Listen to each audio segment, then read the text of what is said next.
Je vais partager mon histoire pour qu'aucun homme n'ait à vivre ce que j'ai vécu.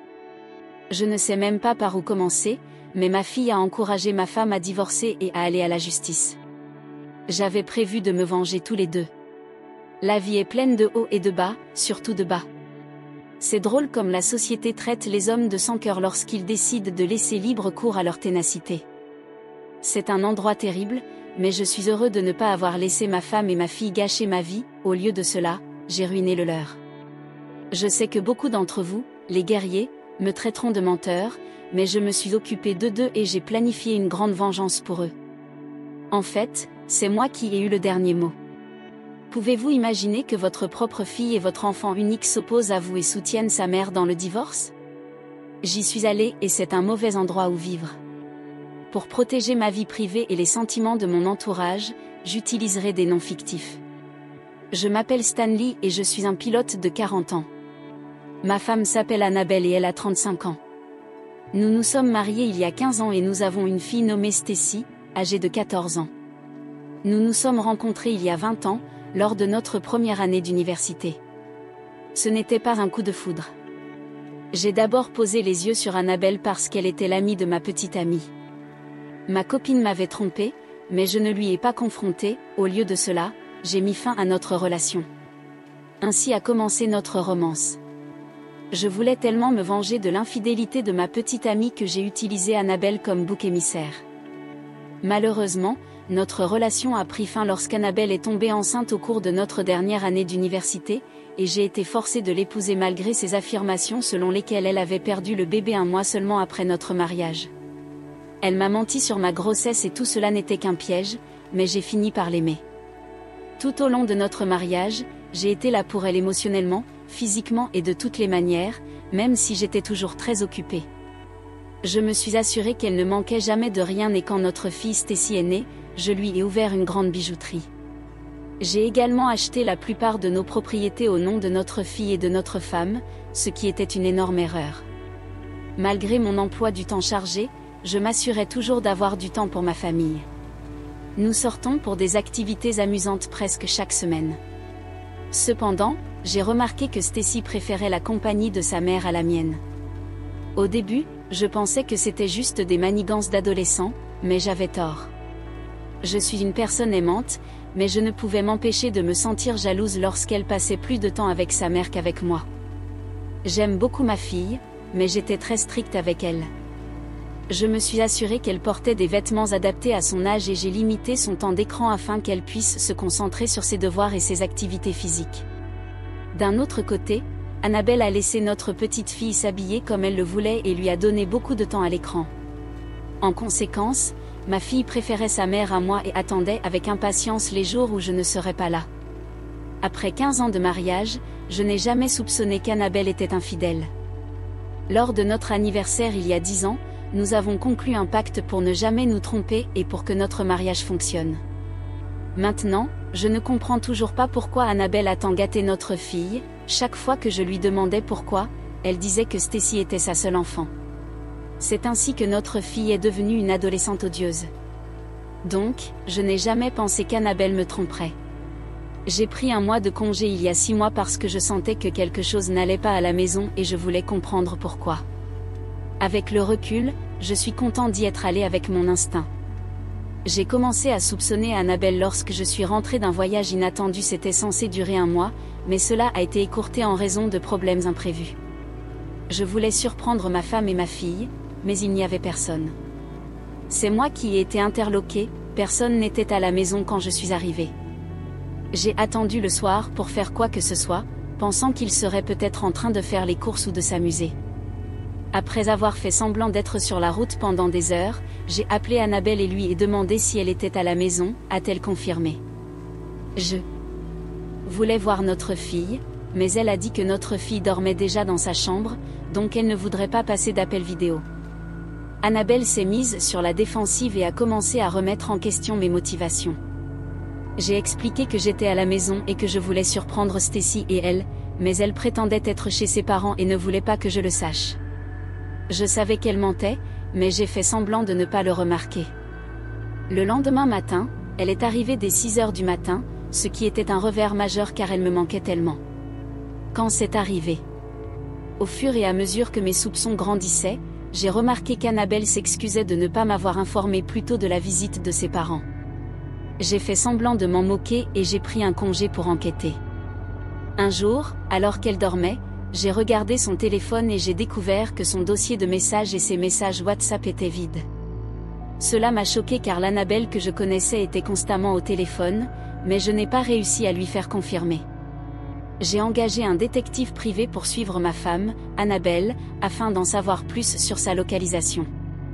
Je ne savais pas qu'elle s'habillerait et prétendrait visiter sa bijouterie, mais en réalité, elle séjournait chaque jour dans un hôtel différent et plus cher. Quand j'ai finalement rassemblé toutes les pièces du puzzle, j'ai découvert que ma femme bien-aimée avait eu une liaison avec plusieurs hommes. Au début, j'ai été choquée et blessée, mais j'ai décidé de prendre une profonde inspiration et de passer à autre chose.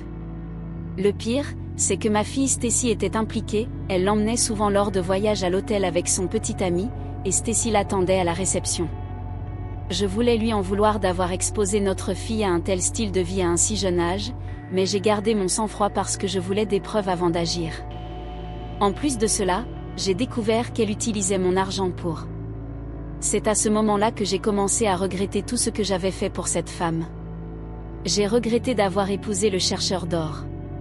Je n'aurais jamais imaginé qu'Annabelle me rembourserait de cette manière après l'avoir sauvée de la pauvreté et remboursé la plupart de ses prêts scolaires. J'ai décidé de la rembourser.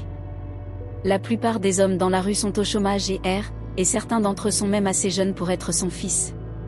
J'étais à la fois blessée et en colère. Avec sa propre monnaie, j'ai commencé à planifier ma vengeance. Un jour, j'ai dit à Annabelle que je partais en voyage d'un mois. Elle a fait semblant d'être triste et a dit que je lui manquerais, mais tout cela était dans ma tête. Je me suis enregistrée dans un hôtel à proximité et j'ai demandé au détective privé de garder un œil sur la maison et de me faire savoir s'il soupçonnait quelque chose. Ils n'ont pas mis longtemps à me le faire savoir. J'étais dans ma chambre d'hôtel en train de regarder ma femme et son amant se mettre nus et intimes. Quand je suis entrée en trompe dans la maison, Annabelle a été choquée, elle a dû s'essuyer les yeux 3 fois, comme si elle croyait rêver. Elle se releva d'un bond et commença à verser des larmes. Le lendemain, je me suis assurée que ma fille était à l'école avant de prendre d'assaut la maison. De plus, j'ai oublié de vous dire que j'ai secrètement installé des caméras de vidéosurveillance dans notre salon et notre chambre. Pendant qu'Annabelle était occupée à plaider, son amant lui a arraché ses vêtements et a tenté de s'enfuir, mais je l'ai attrapé et lui ai donné une raclée qu'il n'oublierait jamais. Avec 3 sales gifles, j'ai poussé Annabelle à l'écart et j'ai jeté ses affaires. Tout ce à quoi je pensais, c'était « pourquoi ?» jusqu'à ce qu'elle ouvre enfin la bouche pour me dire ce qui se passait. J'étais perplexe face à son histoire car je m'assurais que nous communiquions 3 fois par jour malgré mon emploi du temps chargé. Je me suis également assurée d'être à la maison et de passer du temps avec ma famille chaque fois que mon travail le permettait. J'ai travaillé dur pour qu'elle et notre fille puissent être à l'aise, mais elle était occupée à dépenser de l'argent pour des gars au hasard. Cela m'a fait me demander si elle se sentait seule ou si elle s'ennuyait à la fin. J'étais à court de mots, je ne savais pas trop comment répondre, je ne savais pas quoi faire et je savais d'où venait la force d'affronter STR. J'ai fait irruption à l'intérieur, j'ai récupéré tous les des vêtements de marque, des chaussures et des sacs que j'avais achetés pour elle, et j'y ai tous mis le feu, y compris ceux qu'elle avait achetés pour elle-même. Alors que ses cris devenaient de plus en plus forts, j'ai senti un soulagement m'envahir. Elle s'agenouilla et commença à implorer merci, disant que c'était la première fois qu'elle m'a été infidèle, mais j'ai fait semblant qu'il était tard. J'ai avoué que j'avais commencé à la soupçonner dès mon retour à la maison, mais elle a menti et a dit qu'elle se trouvait chez ses parents à Chicago. Le lendemain, j'ai tout raconté, détaillant tout, depuis l'embauche d'enquêteurs privés pour la suivre jusqu'à l'installation secrète de caméras de vidéosurveillance dans notre chambre et notre salon. Elle a été déconcertée par la révélation et trop choquée pour parler. J'étais tellement en colère que j'ai failli la frapper, mais je me suis retenue. Je l'ai suppliée de partir et de ne jamais revenir, mais elle est restée dehors, sanglotant et suppliant notre fille Stacy. Après que Stacy ait entendu l'histoire, elle a commencé à conseiller à sa mère de divorcer, et j'ai finalement eu ma revanche. Ma soi-disant femme dépensait notre argent durement gagné pour des petits garçons pendant que je travaillais dehors pour subvenir aux besoins de notre famille. Ce qui m'a vraiment mis sous la peau, Cependant, c'est lorsqu'elle a amené un de ses voyous et a couché avec lui dans notre lit conjugal. J'ai été surpris lorsque Stacy, à l'âge de 14 ans, m'a dit qu'elle ne m'avait jamais aimé et qu'elle se sentait obligée d'être quelqu'un d'autre qu'elle-même chaque fois que je suis là. Elle a également laissé entendre qu'elle n'était pas fière de moi en tant que père, ce qui fait très mal d'entendre parler de mon propre enfant. Je n'avais jamais réalisé que Stacy était devenue si impolie. Elle est allée jusqu'à me dire que j'étais inutile, que sa mère méritait mieux et que je n'étais pas un bon choix pour elle. Elle a également affirmé que j'étais trop stricte à son goût et que je n'étais pas aussi cool que sa mère. Normalement, j'attribue ces crises de colère à la puberté, mais ce jour-là, j'ai réalisé que ma petite fille avait disparu. Je ne pouvais pas reconnaître la personne qui se tenait devant moi et qui parlait. Le sol semblait sur le point de s'ouvrir et de m'engloutir tout entier. Comment ma fille bien-aimée a-t-elle pu me traiter de cette manière? J'avais l'impression d'être entourée de voyous. Stacy a dit à sa mère d'arrêter de pleurer et de divorcer pour qu'elle puisse continuer avec son amante Annabelle. Ils ont pris tous mes biens et sont partis. C'est alors que j'ai décidé de leur donner une leçon. Le lendemain, j'ai envoyé les papiers de divorce à Annabelle via mon avocat, qui avait des doutes sur la procédure car tous mes biens avaient été achetés. Je l'ai rassurée sur le fait que j'avais un plan solide en place, et après avoir reçu les papiers du divorce, Annabelle m'a contacté pour me faire savoir qu'elle était prête à mettre fin au mariage. La procédure de divorce ne s'est pas déroulée aussi bien que je l'avais espéré, mais je suis restée concentrée et finalement, nous avons finalisé le divorce. Annabelle a reçu presque tout ce qu'elle avait demandé et nous avons tous les deux obtenu la garde conjointe de notre fille, mais je lui ai fait comprendre que je n'étais pas intéressée à élever notre fille. Stacy fait déjà un excellent travail, donc je n'ai plus besoin de la microgérer. Le jour de notre divorce, Stacy était ravie car elle se sentait enfin libérée de mes lancinantes constantes. Je comprends ses sentiments, mais cela aurait été différent si elle avait su les projets désastreux que j'avais pour elle et sa mère. J'ai perdu ma famille et tout ce pourquoi j'avais travaillé lorsque j'ai commencé à comploter pour faire pleurer Stacy et Annabelle. J'ai demandé l'aide de mon jeune ami Alexander, dont je savais qu'il tomberait sous mon charme éhonté. Dans son projet, il se faisait passer pour un jeune homme riche et un agent immobilier. Je lui ai fourni tous les détails dont il avait besoin pour courtiser Annabelle, et elle est tombée dans le piège de ses tours. Ils ont commencé une liaison et Annabelle est devenue profondément amoureuse de lui. Cela contrastait avec son ancien amant, Alexander, qui était pauvre.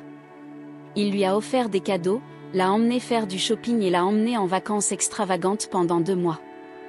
À ce stade, nous nous sommes entendus et j'ai préparé une proposition commerciale qui impliquait d'investir dans les biens immobiliers qu'Alexandre avait donnés à Annabelle. Malheureusement, elle est tombée dans notre piège, l'affaire était si bon marché que seule une personne avide tomberait dans le piège. Comme Annabelle avait désespérément besoin d'argent, elle a vendu toutes les propriétés que je lui avais offertes pour une fraction du prix initial. Avec l'aide de mes avocats, j'ai pu acheter toutes ces propriétés en secret. Pour que je puisse continuer mes plans se sont retournés contre lui quand Annabelle a tout vendu et a donné l'argent à Alexander. Elle a tout perdu, y compris l'argent qu'elle avait emprunté pour compenser son investissement. Dans un cruel coup du sort, Alexandre m'a envoyé l'argent et je l'ai remboursé. Ce fut le début de la chute d'Annabelle. C'était une situation de grâce en grâce, et j'ai tout récupéré, plus de l'argent gratuit. Ça faisait du bien de leur donner enfin ce qu'ils méritaient. Après un certain temps, elle a commencé à agir différemment, elle a essayé de m'appeler une fois, mais j'ai bloqué son numéro. Soudain, Stacy a commencé à m'appeler aussi, c'est quelqu'un qui ne m'avait jamais appelé auparavant, alors j'ai été surpris. Finalement, ils n'ont pas pu payer leur loyer et sont devenus sans abri. C'est à ce moment-là qu'Annabelle et Stacy sont revenus me supplier. Je me souviens encore clairement de ce jour, j'ai été choquée de les voir, mais je ne l'étais pas. J'ai été surpris quand ils se sont tous deux rampés devant moi, implorant mon pardon, mais je les ai mis de côté et je suis passée à la phase suivante de mon complot.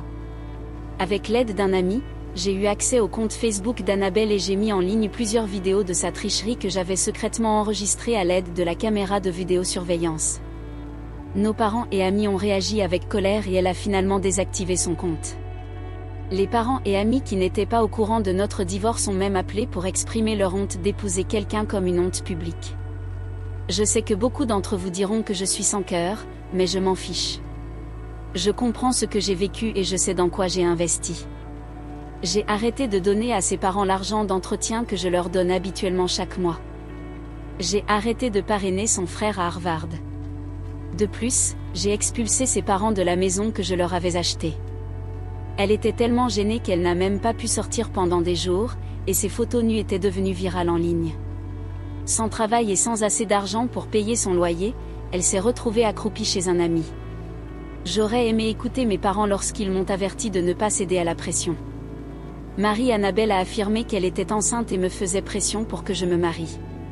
Annabelle et ses parents ont fait pression sur moi jusqu'à ce que je cède et que je l'épouse, malgré le refus de mes parents. Nos parents n'ont jamais été favorables à notre union, mais j'ai travaillé d'arrache-pied pour m'assurer qu'elle était à l'aise et que notre fille avait le meilleur. Maintenant, je me fiche de ce que vous avez à dire parce que ce que j'ai eu, c'est une trahison. Quand j'étais plus jeune, je croyais à tort que mes parents étaient contre le mariage parce qu'Annabelle n'était pas de la même classe sociale que nous. Cependant, ils m'ont informé plus tard qu'il y avait quelque chose d'anormal chez elle et que les gens comme elle ne sont que des chercheurs d'or. Avec le recul, j'aurais aimé les écouter.